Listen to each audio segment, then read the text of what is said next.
Di tengah hiruk-pikuk kehidupan modern yang menuntut kecepatan dan produktivitas, ada satu musuh universal yang seringkali menjegal langkah kita, menghambat impian, dan merampas potensi terbaik kita, rasa malas. Ini bukan sekadar gejala kelelahan fisik, melainkan sebuah peperangan mental, perlawanan internal yang terjadi antara apa yang kita tahu harus kita lakukan dan apa yang terasa nyaman untuk dilakukan. Kita sering menyalahkan kurangnya motivasi, jadwal yang padat, atau bahkan lingkungan. Namun, di suatu tempat di timur, terdapat sebuah budaya yang telah lama mengajarkan kita bahwa disiplin bukanlah sesuatu yang didapatkan secara tiba-tiba, melainkan sebuah praktik filosofis yang terjalin erat dalam kehidupan sehari-hari. Budaya ini adalah Jepang. Orang Jepang dikenal di seluruh dunia bukan hanya karena inovasi teknologinya, tetapi juga karena etos kerja, ketekunan, dan kualitas yang mereka sebut gaman, ketabahan, dan kesabaran saat menghadapi hal sulit. Lantas, apa sebenarnya rahasia abadi yang membuat mereka mampu mempertahankan momentum,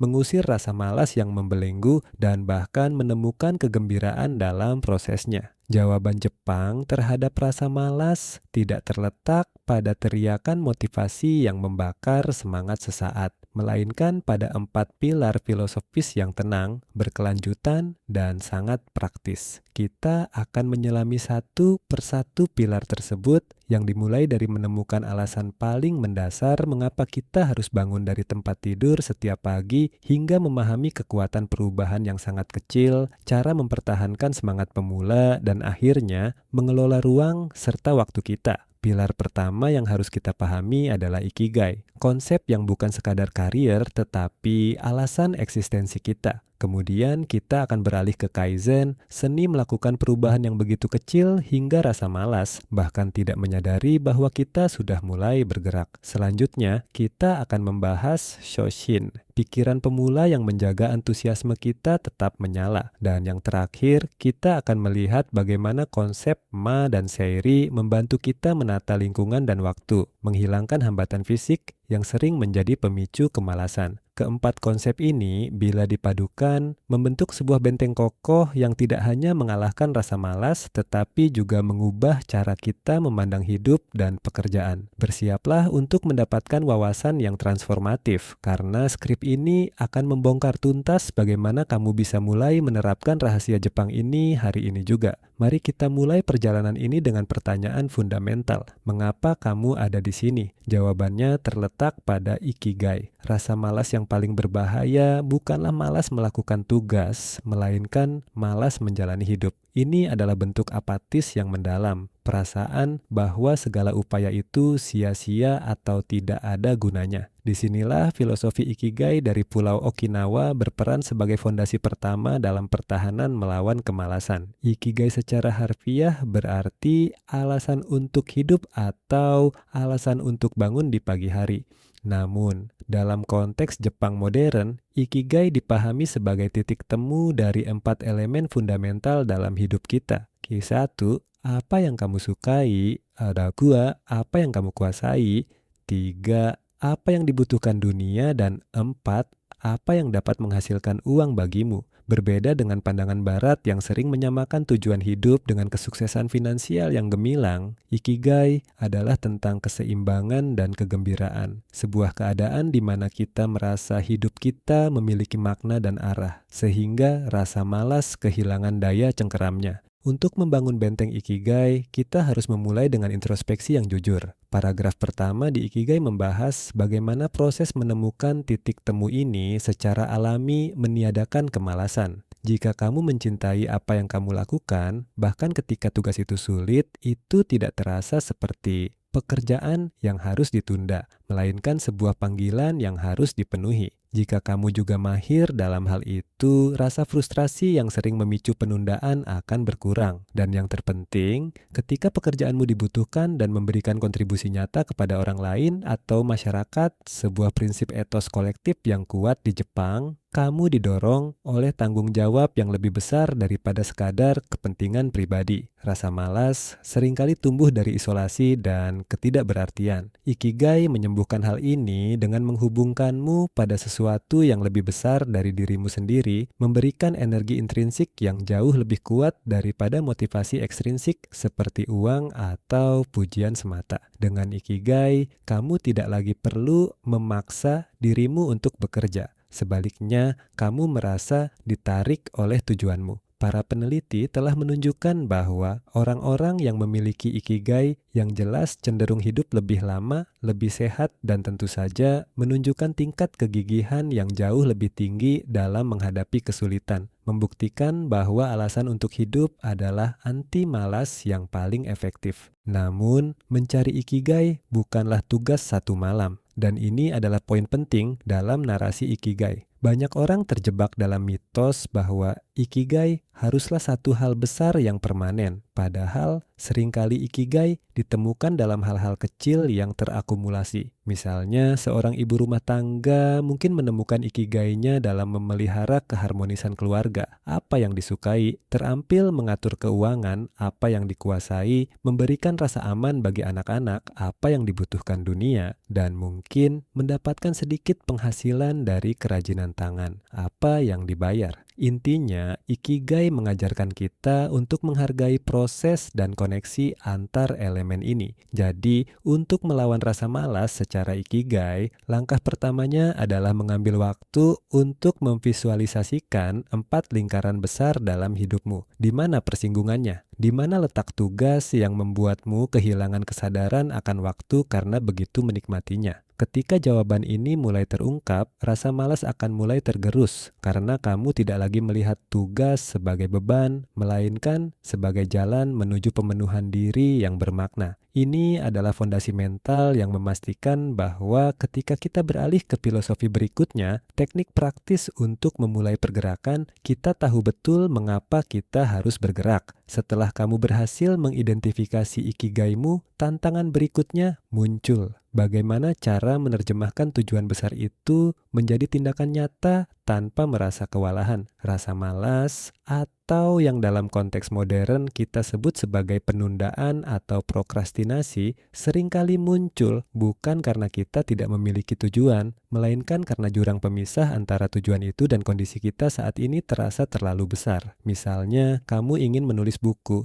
tujuan besar, tetapi ketika kamu duduk di depan laptop, tantangannya 80.000 kata terasa begitu kolosal sehingga otak memilih jalan pintas, memeriksa media sosial atau tidur siang. Jepang menawarkan penawar yang sempurna untuk kondisi ini, Kaizen. Kaizen yang secara harfiah berarti perubahan yang baik atau perbaikan berkelanjutan adalah filosofi yang mengajarkan bahwa mencapai tujuan besar tidak memerlukan revolusi besar-besaran, tetapi hanya membutuhkan serangkaian langkah kecil yang konsisten. Pilar Kaizen secara langsung menyerang inti dari prokrastinasi. Otak manusia memiliki mekanisme pertahanan yang disebut amigdala, yang secara naluriah menolak tugas yang dianggap mengancam, sulit, atau terlalu besar. Ketika kita menetapkan tujuan yang ambisius, amigdala kita membunyikan alarm stres dan hasilnya adalah penundaan. Kaizen menipu amigdala ini dengan cara melakukan tugas yang sangat kecil sehingga hampir konyol. Alih-alih berkomitmen untuk menulis bab buku selama 3 jam. Komitmen Kaizen adalah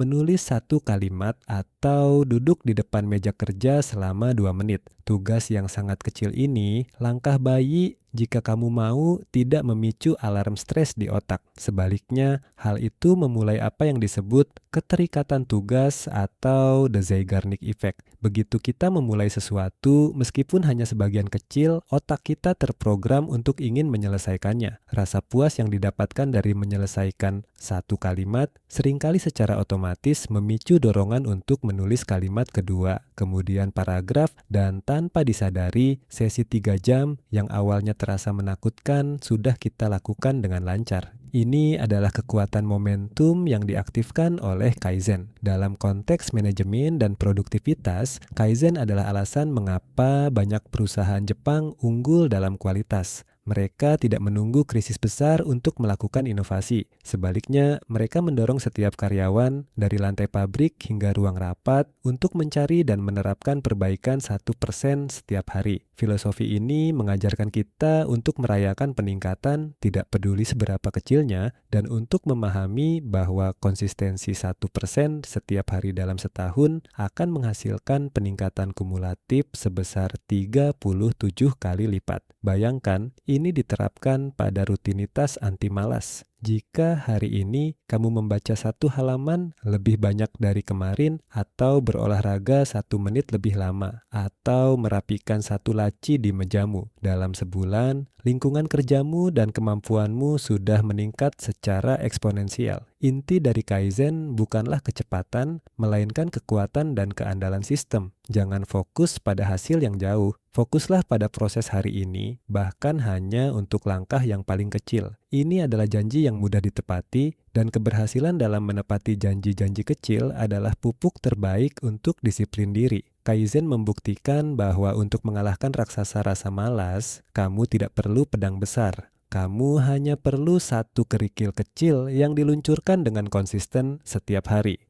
Banyak dari kita yang sukses melewati 2 pilar pertama. Kita sudah menemukan ikigai dan kita sudah memulai dengan Kaizen. Namun, musuh lain sering datang menyerang di tengah jalan. Kebosanan, kelelahan, dan burnout. Rasa malas seringkali tidak berasal dari kurangnya kemampuan, tetapi dari perasaan monoton yang menghanyutkan, membuat pekerjaan yang kita cintai terasa membosankan dan memberatkan. Untuk memerangi bentuk kelelahan mental ini, Jepang mengajarkan kita tentang Shoshin atau pikiran pemula, beginner's mind. Konsep ini berasal dari Zen Buddhisme dan pada dasarnya berarti mendekati setiap situasi, bahkan tugas yang paling kita kuasai atau rutinitas yang paling membosankan, dengan sikap antusiasme, kerendahan hati, dan rasa ingin tahu seperti seorang pemula. Pikiran seorang pemula atau Shoshin memiliki beberapa keunggulan luar biasa yang secara alami menolak kemalasan. Pertama, pikiran pemula bebas dari beban ekspektasi. Seorang ahli, karena pengalaman bertahun-tahun, mungkin sudah memiliki prasangka tentang betapa sulitnya sebuah proyek atau betapa membosankannya sebuah tugas.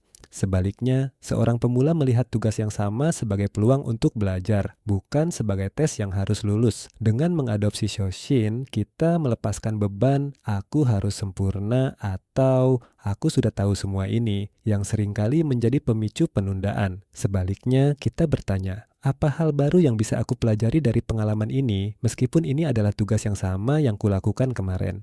Pertanyaan inilah yang membuat otak kita terlibat kembali, mengubah rutinitas menjadi eksplorasi. Kedua, Shoshin memastikan kualitas dan perhatian penuh. Dalam budaya Jepang, terutama dalam kerajinan tangan seperti upacara minum teh atau seni pedang, Shoshin adalah segalanya. Seorang master tahu bahwa begitu dia berpikir, dia telah menguasai seni itu sepenuhnya. Kemunduran dimulai. Oleh karena itu, bahkan seorang master pun melakukan gerakan yang sama berulang kali seolah-olah itu adalah kali pertama, dengan fokus dan perhatian penuh pada detail terkecil. Bayangkan jika kamu mendekati spreadsheet mingguan atau email harianmu dengan sikap ini. Kamu mungkin akan menemukan celah untuk efisiensi yang terlewatkan oleh mata lelah seorang ahli, atau kamu akan menghasilkan kualitas pekerjaan yang lebih tinggi hanya karena kamu tidak melakukannya secara otomatis. Shoshin mengingatkan kita bahwa tidak ada yang namanya keahlian mutlak.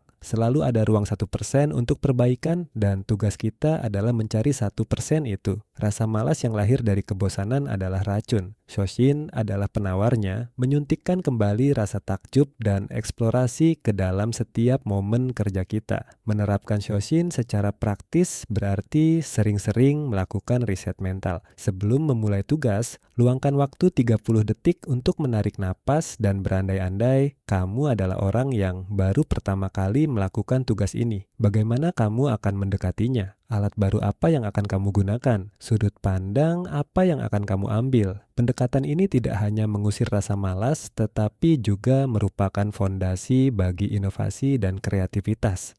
Dengan Shoshin, pekerjaan yang berulang menjadi latihan meditasi dan kebosanan yang mematikan diubah menjadi sumber energi yang berkesinambungan. Setelah kita menguasai Ikigai dan Kaizen, Shoshin memastikan kita tidak hanya memulai dan bergerak, tetapi juga menikmati dan mempertahankan perjalanan tersebut, menjaga api kegigihan kita agar tidak padam. Tiga pilar sebelumnya berfokus pada mentalitas, namun orang Jepang tahu bahwa disiplin mental tidak dapat dipisahkan dari lingkungan fisik dan manajemen waktu. Pilar keempat melibatkan dua konsep yang saling melengkapi. Seiri memilah, menyortir, dan Ma ruang jeda interval. Rasa malas seringkali diundang oleh kekacauan di meja kita, kekacauan dalam jadwal kita, dan kekacauan dalam pikiran kita. Seiri adalah langkah pertama untuk menghilangkan kekacauan ini. Seiri adalah salah satu langkah pertama dalam metode 5S yang terkenal dari Jepang. Seiri, Seiton, Seiso, Seiketsu, Shizuke, yang merupakan tulang punggung efisiensi dalam manufaktur. Seiri berarti memilah dan menyortir apa yang penting dan apa yang tidak penting di ruang kerja kita. Kita sering menunda pekerjaan karena kita tidak dapat menemukan alat yang tepat, kita teralihkan oleh tumpukan kertas, atau kita dikelilingi oleh barang-barang yang tidak relevan. Kekacauan fisik adalah cerminan kekacauan mental, dan kekacauan mental adalah lahan subur bagi rasa malas. Dengan menerapkan seiri, kita secara brutal membuang, menyimpan, atau mendelegasikan semua yang tidak berkontribusi pada tugas yang ada. Meja yang bersih, desktop komputer yang rapi, dan sistem file yang terorganisir adalah prasyarat untuk pikiran yang fokus. Ketika lingkungan kerjamu bersih, otakmu tidak perlu menghabiskan energi untuk memproses kekacauan visual yang tidak perlu, membebaskan energi mental untuk benar-benar fokus pada pekerjaan. Disiplin bukanlah hanya tentang bekerja keras, disiplin juga tentang menghilangkan hambatan yang membuat pekerjaan itu sulit untuk dimulai. Namun, tidak cukup hanya dengan membersihkan. Kita juga harus menghargai konsep Jepang yang paling halus dan mendalam, yang mengacu pada ruang kosong, jeda, atau interval yang bermakna. Adalah alasan mengapa dalam seni dan arsitektur Jepang, ruang kosong seringkali sama pentingnya dengan elemen yang ada. Dalam konteks melawan rasa malas, adalah tentang mengenali dan menghormati pentingnya istirahat, jeda, dan bahkan keheningan. Rasa malas seringkali disebabkan oleh kelelahan yang parah dan overstimulation. Banyak orang berjuang melawan kemalasan dengan hanya mendorong diri mereka lebih keras, tetapi budaya Jepang menyadari bahwa produktivitas sejati membutuhkan periode Ini berarti memasukkan jeda yang disengaja dan tak terhindarkan ke dalam jadwal kaizen kita. Bukan sebagai hadiah, tetapi sebagai bagian penting dari proses. Setelah 25 menit kerja fokus, seperti dalam teknik Pomodoro, istirahat 5 menit bukanlah pemborosan, tetapi momen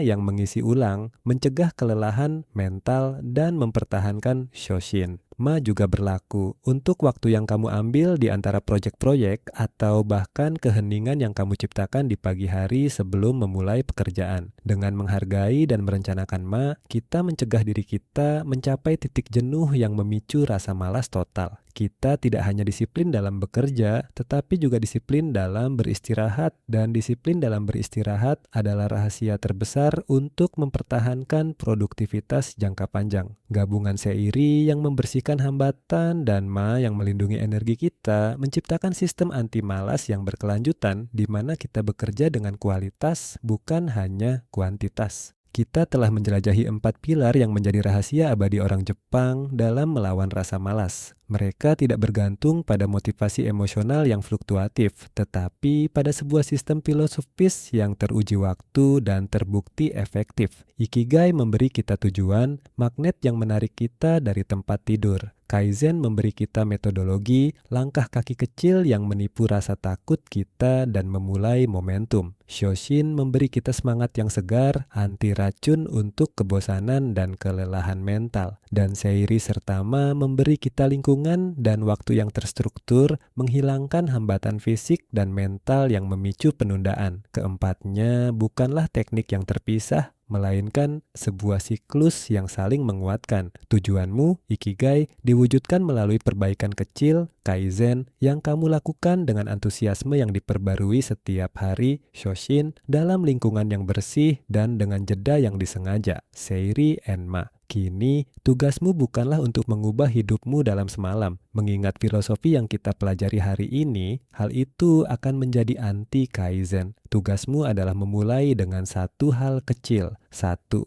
Renungkan ikigaimu. Tuliskan satu hal yang kamu nikmati, yang kamu kuasai, dan yang menurutmu dibutuhkan dunia. Ini adalah starting point tujuanmu. 2. Terapkan kaizen. Pilih satu tugas yang paling kamu tunda hari ini dan berkomitmen hanya untuk melakukan 2 menit dari tugas itu. Itu saja, 2 menit. 3. Latih shoshin. Saat memulai tugas itu, coba perlakukan tugas itu seolah-olah kamu baru pertama kali melakukannya. Cari 1% cara baru untuk melakukannya. 4. Lakukan seiri dan ma. Habiskan 5 menit untuk merapikan meja kerjamu, seiri. Dan kemudian ambil jeda 5 menit di mana kamu benar-benar tidak melakukan apa-apa selain bernapas, ma. Filosofi Jepang mengajarkan kita bahwa disiplin bukanlah bakat lahir, melainkan keterampilan yang dapat dipelajari. Ini adalah seni perbaikan, berkelanjutan, dan penghargaan terhadap setiap momen. Mari kita adopsi filosofi ini, dan kita akan menemukan bahwa rasa malas bukanlah musuh yang harus dihancurkan, melainkan sinyal yang harus dipahami, dan kemudian diatasi melalui langkah-langkah yang penuh makna. Jangan tunggu besok, mulailah perjalanan kaizenmu, walau hanya dengan satu kalimat, sekarang juga. Gimana, tercerahkan dengan rahasia Jepang ini? Aku tahu ini mungkin berat, tapi aku harap ini memberi kamu peta jalan yang jelas. Dari keempat pilar tadi, ikigai, kaizen, shoshin, dan ma. Yang mana yang paling resonate dan akan kamu coba terapkan hari ini? Tulis jawabanmu di kolom komentar di bawah. Kalau kamu suka konten yang mendalam dan berdurasi panjang seperti ini, jangan lupa tekan tombol like dan subscribe agar kamu tidak ketinggalan video kami berikutnya tentang filosofi hidup yang transformatif. Sampai jumpa di video selanjutnya.